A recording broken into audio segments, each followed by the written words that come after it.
Hey YouTube! Today I want to talk about a girl named Emily Letts, and I'm sure a lot of you have already seen this story. It's gone viral and everybody is talking about it. Emily is a 25-year-old abortion counselor from New Jersey, and when she got pregnant unexpectedly, she decided to film her abortion to show that there can be a positive abortion story. Emily's inspired a lot of controversy with her video on both sides of the fence. I've seen people that say that they're pro-choice who are against Emily having a positive, happy abortion story, which doesn't make any sense to me. So you've got the pro-lifers who are doing their usual thing of like, she killed a baby! She's a baby murderer! And then you've got pro-choicers who are saying like, well, I'm pro-choice, but she should have been on birth control. I'm pro-choice, but she should at least be humble about it. I'm pro-choice, but they've got a million reasons why she's wrong for having an abortion and being positive about it, which I think is ridiculous. Emily made this video so that she could share her story. 1 in 3 women will have an abortion in their lifetime, and of those women, 90% report feeling relief as their primary emotion after the abortion. 90% of women are relieved to have an abortion. They're not guilty. They might be guilty, but their primary thing is relief. So Emily works with these women, and she said that she sees women who come into the clinic all the time and they are terrified. They think they're going to be cut open. They think they're going to be infertile afterwards. And mind you, they're still seeking an abortion, but they think it's terrible. Emily wanted to show the realities of abortion. Even if you get a surgical abortion instead of the abortion pill, it's a 3 to 5 minute procedure. It's fast, it's easy, and it's safe. Above all, it's safe. The pro-lifers would have you believe that abortion is terrifying. They'll tell you stories of women who died after their abortion, women who killed themselves after their abortion. And while those stories are horrible, those stories are by no means a majority. Having an abortion is safer than being pregnant. Having an abortion is safer than going through childbirth. You're more likely to die in childbirth than you are in an abortion. I think Emily did a really good thing by posting her video. I think we need to see those positive abortion stories. I posted Emily's story to my Facebook wall, and that was 2 days ago, and I've had 3 people already message me and tell me that they had abortions, and thank you for posting this because it makes them feel better.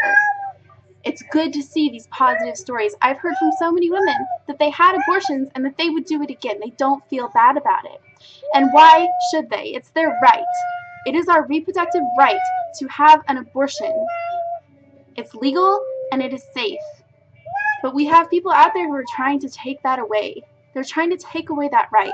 And they're trying to shame us into not talking about it. I think this is a big step forward. That we can talk about abortions and not have it necessarily be a negative thing. All women should be able to share their stories without shame and without guilt. I've also seen some pro-life arguments that I hadn't really heard before.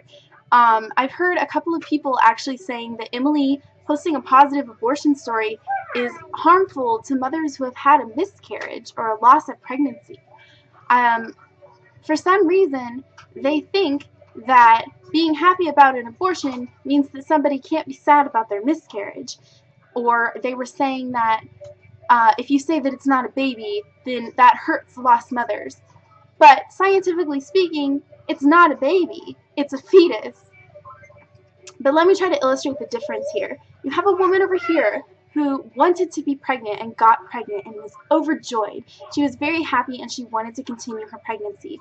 Now let's say you have a woman over here who got pregnant unexpectedly and she wasn't ready for it. Maybe the boyfriend's not around. Maybe she's too young. Maybe she's still in school. Maybe she doesn't have a good job. Maybe she just doesn't want to be pregnant right now. It doesn't matter what her reasons are. So this woman can go and get an abortion and she can feel happy about it. She's allowed to be relieved that she had the option of an abortion. This woman, if she loses her pregnancy, she's allowed to be devastated. And these women's feelings do not cancel each other out. They don't, no. We as women should be lifting each other up and supporting each other's stories. Whether they're positive or negative, we should be supporting each other. So let me get into another important concept for why abortion is necessary. There is a basic right called bodily autonomy, and it's generally considered to be a right these days. Bodily autonomy means that nobody can use your body without your consent. It's what makes rape so horrible. It's the reason why you have to give consent to be an organ donor even after you die. If you die and you are not an organ donor, you did not give consent for somebody to use your organs, then they can't take your organs. Even after you're dead, they still belong to you. Consent is super, super important. For some reason, people think that a woman that gets pregnant loses the right to her bodily autonomy. Like, whoops, you chose to have sex? You are just a slut, and now you have to be punished by staying pregnant and having this other thing that's not even a sentient being yet use your body for 9 months. No, what? What? That's ridiculous. Like, it's almost comical, but we should know better by now. Women have a right to bodily autonomy. Women have the right to make decisions about their reproduction. They have the right to use birth control, and they have the right to an abortion if they get pregnant and they don't want to be pregnant. Consent to sex is not consent to pregnancy.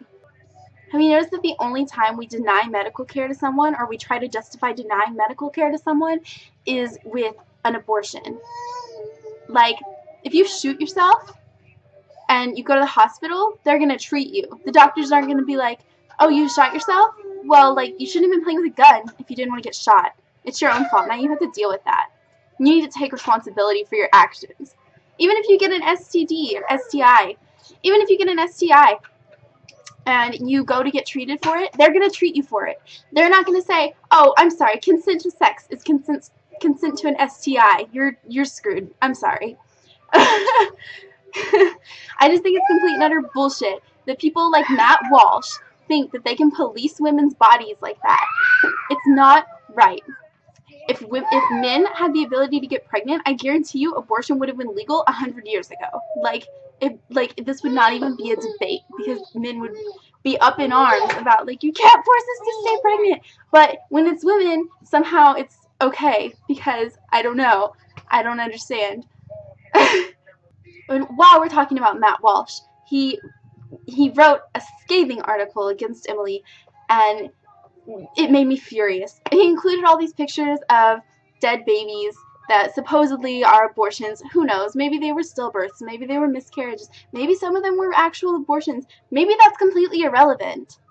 Emily was probably, 4 to 5 weeks pregnant when she had her abortion? It did not look like the pictures Matt Walsh is showing you.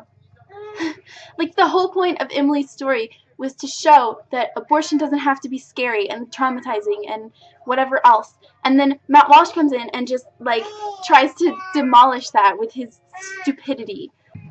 I want to take a picture too. Okay. I'm not taking a picture, I'm taking a video. Oh, I just want to. You want to be in my video? Yeah. Say, reproductive rights! Reproductive rights! Say, we support Emily Letts. We support Emily Letts. High five. Ah. Here, Izzy's turn. What's Izzy, say hi. Say hi. Say, I'm so cute. Say, thank goodness my mother has choices.